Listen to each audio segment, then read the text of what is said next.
Buenas noches. Este es un vídeo que estoy haciendo como contestación al vídeo de Chris B. sobre los visitantes al dormitorio y la parálisis de sueño. Lo que voy a hacer es contar una de mis experiencias con parálisis. He tenido, no tantas, he tenido como 3 o 4 en mi vida.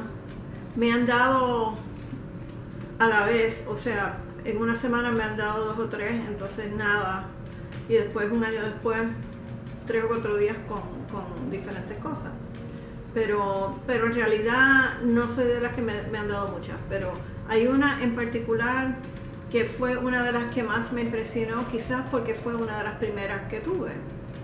Y me había costado dormir, estaba dormida y de pronto me despierto y veo que hay alguien caminando al lado mío.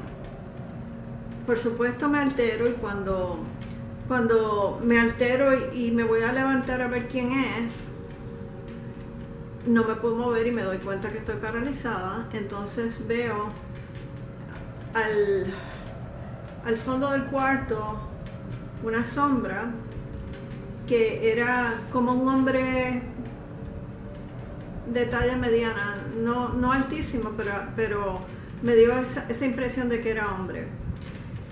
Entonces él caminaba al pie de la cama y me miraba y caminaba, iba de lado a lado mirándome lentamente. Y cuando lo miro veo que tiene ojos rojos, y eran rojos brillantes como si tuviera una luz adentro, que fue lo que me asustó. Eso sí me asustó.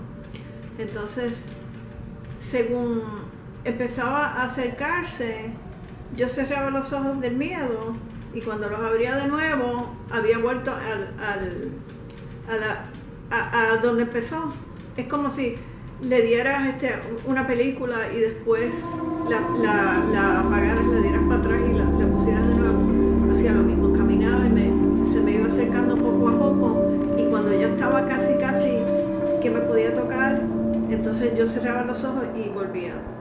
Lo hizo como 3 veces, y como la tercera vez, creo que del susto que ya tenía, pues me desperté y me senté, y cuando me senté desapareció. Eso me pasó como 3 días seguidos, y al tercer día ya le había perdido el miedo, porque era la misma cosa todo el tiempo, y le pregunté que quién era y qué es lo que quería, y ahí mismito desapareció y nunca lo vi. Y esa fue la vez que me dio parálisis de sueño. No es una gran historia, pero es algo. Bueno, buenas noches y espero que pasen unas buenas noches.